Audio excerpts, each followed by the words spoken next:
It's great to see the Japanese Film Festival for 2025 is rolling out very shortly from October 27th till December 19th nationally, and it's the 29th Japanese Film Festival in Australia, which is great to see. And as always, it's my great pleasure to speak to the festival programmer, or one of the festival programmers, Manisay Oudomvilay. Manisay, good to talk to you again. Yes, good to talk to you again as well. And I gather there's no shortage of film production in Japan for you to be able to choose films for the festival. No, there's no shortage of it at all. I mean, every year we kind of have so many films that, we would like to include to the festival, but can't possibly all include. So there's definitely a lot to choose from, and this year was no exception. Oh, that is great to hear. And you always have such a good range of films that you screen. So let's talk about the opening night film first of all, Kokuo, Yes. which That's is Japan's Oscar submission for 2026 for international film. Yes, that's correct. So Kokoho translates to National Treasure, and as you mentioned, that is our opening film for the festival, and it's one that we're super excited about. So it made its world premiere at Cannes earlier this year, and yeah, it's just been a real box office hit in Japan so far. Um, it's been crazy popular over there, and it's to a point where it's broken all-time records in Japan, and it's on its way to becoming the highest grossing live action film ever. So it's a huge deal, and we're so excited to be bringing it to Australian cinemas for the Australian premiere. So this film is basically an epic drama, and it's about the life of a kabuki actor who is the son of the leader of a Yakuza gang, and he is taken under the wing of a famous kabuki actor. And the whole story is about how he kind of is thrown into the art and how um, he basically engrosses himself in it and his journey to becoming the best at his craft. So it's a wonderful film. It stars Yoshizawa, who is a rising star in Japan and is extremely popular over there. And it also stars Ken Watanabe, who I think Australian audiences would be familiar with. Oh, excellent. Sounds like a really good film. And I noticed that you're highlighting from the same director of that film, his previous films, Chime, Cloud, and Serpent's Path. So it's a different director. Oh, different. The director of Kokoho is Lee Sang-il, who did a wonderful job with directing Kokoho.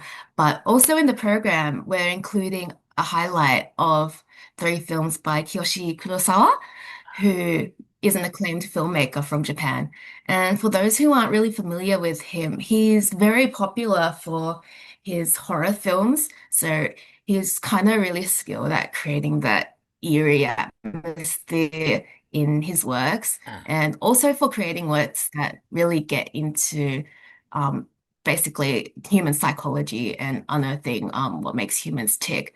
So those films by him, including in the program, are called Cloud, which is kind of a techno thriller about a reseller who sells objects online for profit. But then as he delves further into it, he kind of comes face to face with the dark side of the cybersphere. So that is a film that was shown internationally at film festivals and was actually last year's Japan Oscar submission. Ah. Um, yeah, another film by the same director is called Chime. So this one is a short film and it's a horror one. And it's about a culinary school teacher who dreams of basically becoming a head chef at a restaurant.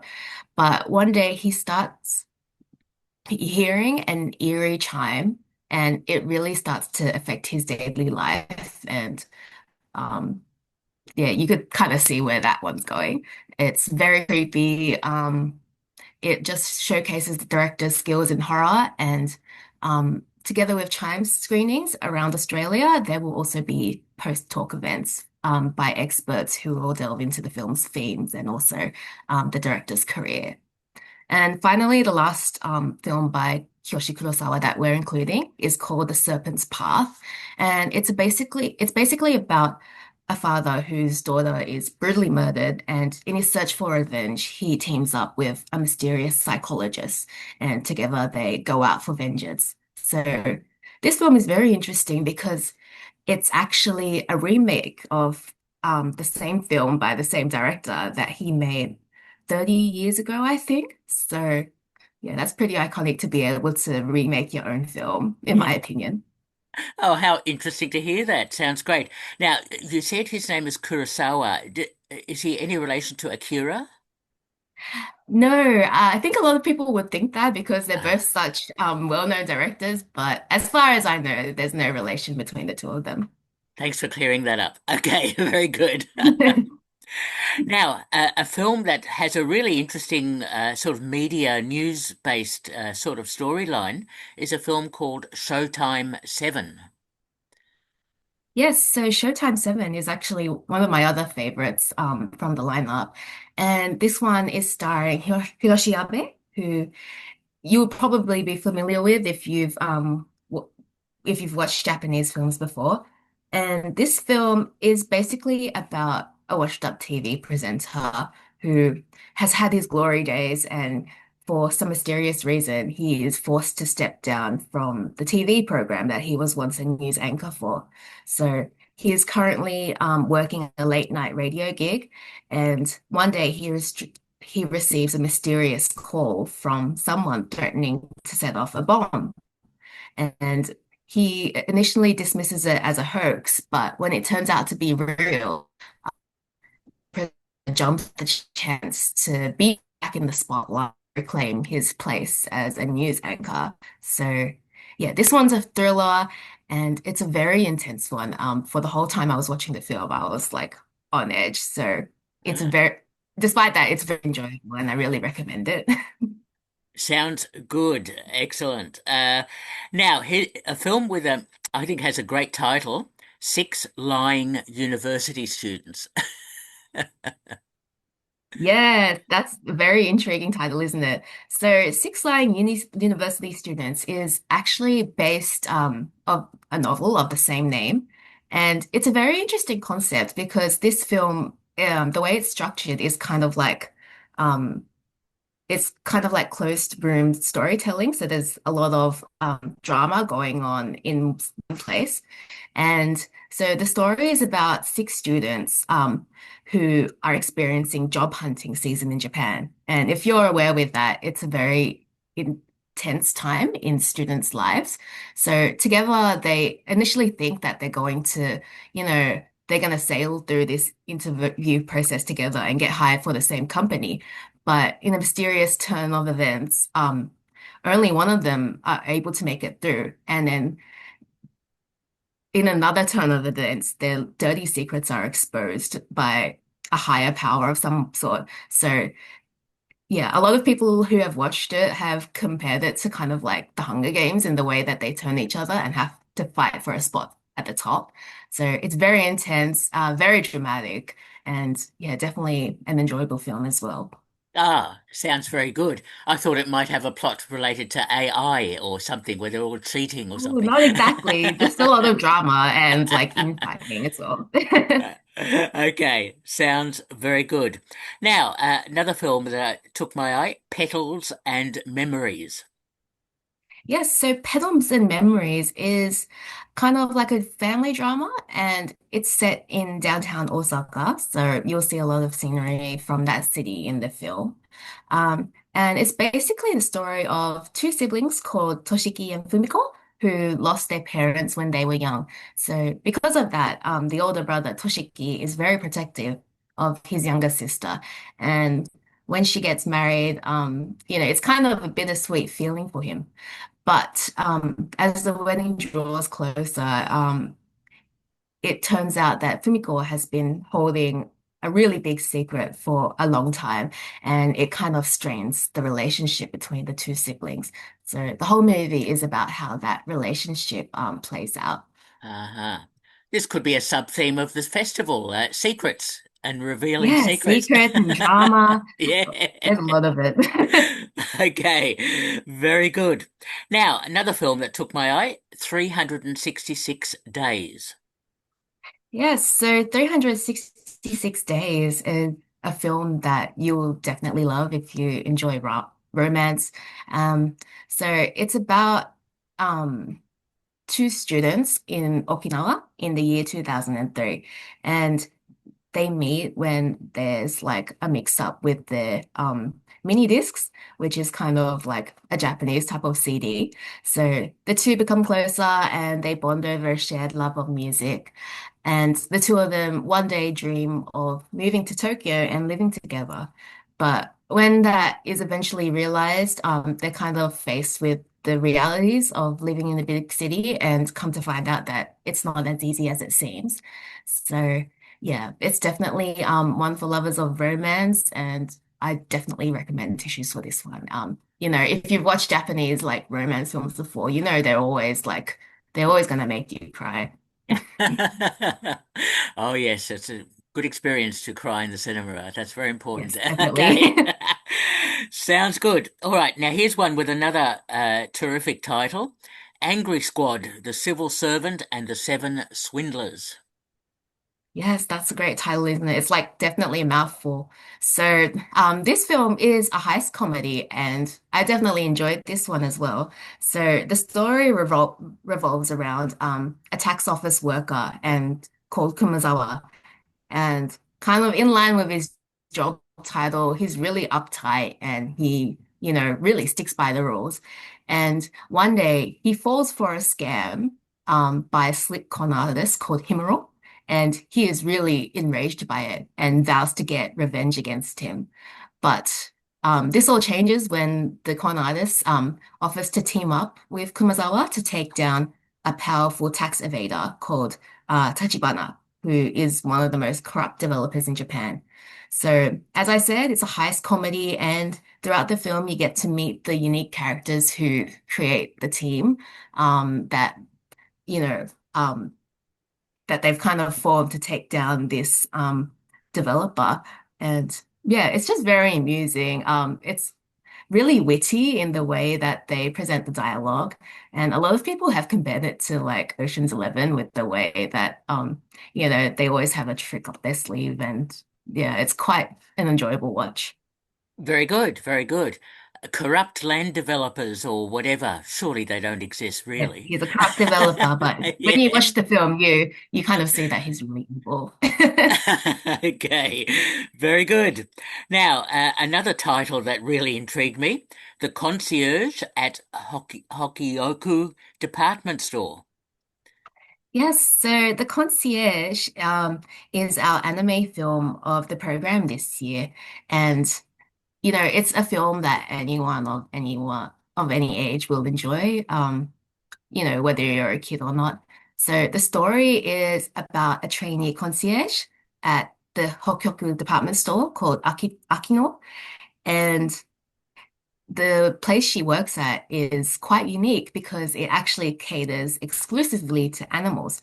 So the whole story is about how Akino runs around and tries to cater to her patrons' unique requests. And yeah, it's very well animated, a very gorgeous film. And of course, there are a lot of animals featured in the film, so it's very cute as well. Okay, and always good to see an anime in the festival. Excellent stuff. Now, a film called Bushido. Bushido.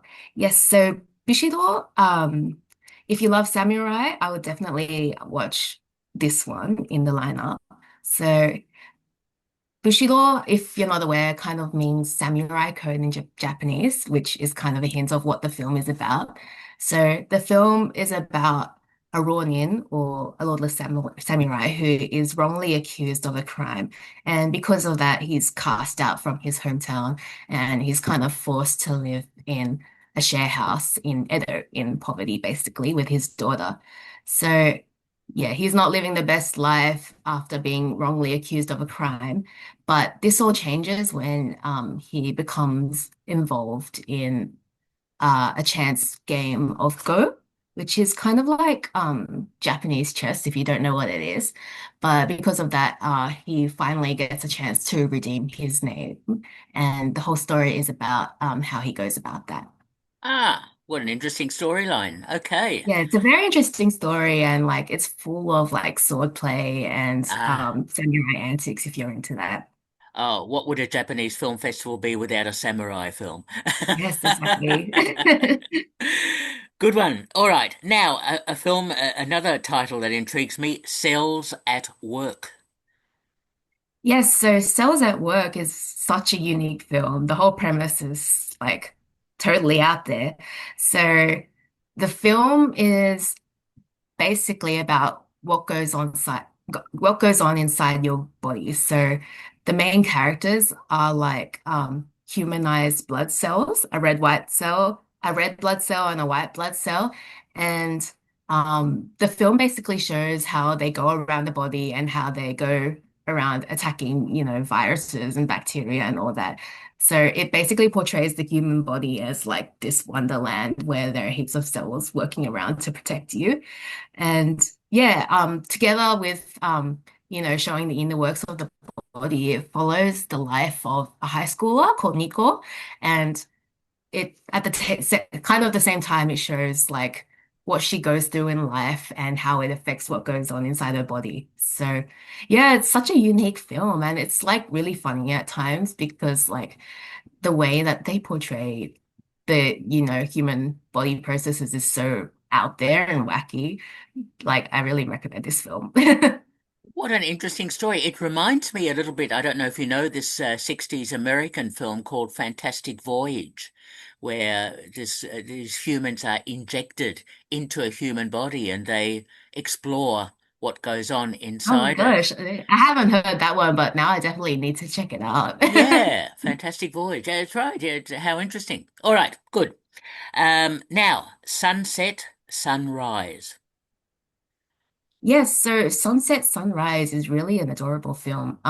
It's kind of like a rom-com, and it definitely has a lot of comedic elements to it. So this film is set around 2020 when COVID-19 was really starting to take off and affect life in Japan. And the story is about a Tokyo salaryman who, jumps at this opportunity to work remotely and start a new life on Japan's East Coast. So he goes there and he basically rents out an empty house and he's like living his dream life, living in the countryside and fishing every day and eating delicious food. But in the process, he kind of has to deal with um, the locals who are very territorial of like their hometown, especially, in the wake of disaster on Japan's East Coast. And yeah, it also includes elements of romance, even though that's not the main plot of the film. So yeah, it's a very wholesome film in my opinion. There are a lot of unique and really humorous characters in there. And yeah, it's just a very wholesome watch, very enjoyable. Okay. Sounds good. Now, one thing that stood out to me, and I'm so pleased you're doing this, is a retrospective of classic films from the 1930s, films from Ozu, Mizoguchi, and other filmmakers. What a terrific program by the looks of it. Yes, so this is definitely a very packed program. So for those who don't know, our special series is a program of classic films that we show in cities around Australia every year, and it's a unique chance for people to watch 16 millimeter and 35 millimeter prints in person, and these are delivered all the way from Japan, so it's not every day you get to see them. Mm. This year's film program in particular is focusing on the 1930s, like you said. So this was chosen because it's a very unique time period in Japanese cinema. Um, this was around the time when film first started introducing sound and dialogue to their films. So a lot of the works featured in this program are the first films to ever have sound and talking in Japan. And yeah, it really marks the start of careers for iconic directors, like you said, Yasujiro Ozu, Kenji Mizoguchi, and Sadao Yamanaka, who are all featured in the program.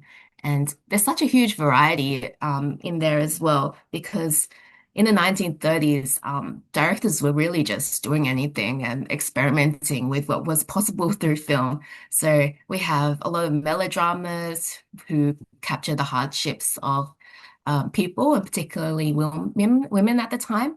And we also have a number of jidaigekis or period dramas and also comedies in the lineup as well. So yeah, there's like a lot to see in this program, and I would really recommend like choosing a few films to pick from it. Absolutely. What a terrific program. Some rarities there and many films that people wouldn't have seen. The early sound films from Japan sound like they're really fascinating to watch and experience. So I'm so glad it's part of this year's Japanese Film Festival. Now, Manase, are there any other films or anything else you want to mention that's part of the festival that we haven't discussed so far? Yes, I do actually. So, just leading on from what we were talking about with the special series, as a mini part of our special series again, we have um a number of screenings that are extra special, and they're called Japanese paper films. So, this might be something that a lot of people haven't heard about, but um paper films are basically really rare films that have recently been unearthed and they were lost for a long period of time. And they're basically little animations that kind of bridge the gap between manga and anime. So yeah, initially these were thought to have not existed before, but they were only discovered recently. And these will be screened in basically Brisbane, Sydney, and Melbourne, along together with live musical performances with a koto and shamisen player, along with a cellist. So yeah, it's gonna be really exciting to see these on the big screen. I've had like a small preview of them, and it's kind of like the birth of anime in Japan in a way because they're very cute little animations. So they'll look really great when they're paired together with musical performances. How interesting. How old are these films? What time periods are Oh my were they gosh, they're made? almost like, well, since they're from the 1930s, they're almost 90 years old. So that's how far Oh, back the animations originate. yeah. And the story of them is actually quite interesting as well because um, they initially made these paper films because um, Japanese filmmakers the industry started realizing the popularity of cartoons in the West, and they wanted to find a way to make their own animations really quickly. So they created a new technique where they would stick like film frames together, hence creating the paper films. So that's what these are. And yeah, it's really cute to watch. Um, it's a very important part of Japanese, film history, and yeah, really recommend it. Excellent. Oh, again, another great innovation in the Japanese Film Festival. Wow, so much to see. Fantastic. Just checking, is there a closing night film? We don't tend to do a closing night film, Yeah. but there's already so much to see in the program. I think there's plenty. There's gonna be it's gonna be like a struggle to see everything as is. So I agree. I agree. No, that's fine. I just wanted to check. Now, tell me about the website, booking tickets, getting more information, and so on. Yes, so for everything related to the Japanese Film Festival, like all our film synopsis and all the ticketing links, just head to our website, japanesefilmfestival.net, and you will find everything at the hub there. Excellent, Manisay. As always, great to hear about the festival and your descriptions of the films, which sound so good. And what a great program. And just to finish up, Manisay, I'll ask you, I think you know what I'm going to ask you. Have you seen, I think I do. yeah, you know me. Have you seen anything else of late? Anything at all, film-wise, that impressed you? Yes, yes, I have. I mean, not related to Japanese film at all, but I watched Materialists, I Oh, think. yes. Yeah, I watched that really recently. Yeah, very enjoyable film. I watched it with my friends. It's just such a great film, like a lighthearted film to watch in a group. And I really loved the director Celine Song's work. So that was, yeah, entertaining to watch.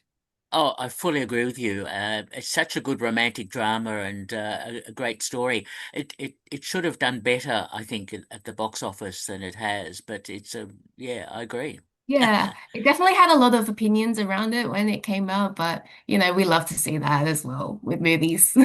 Okay, the materialists, I agree. Catch it if you can, but also catch the Japanese Film Festival, October 27th to December 19th. Going national, of course, cities around Australia, and it's the 29th Japanese Film Festival in Australia. And we've been speaking to the festival programmer, Manisay Oudomvilay. Manisay, as always, great to talk to you. Thank you.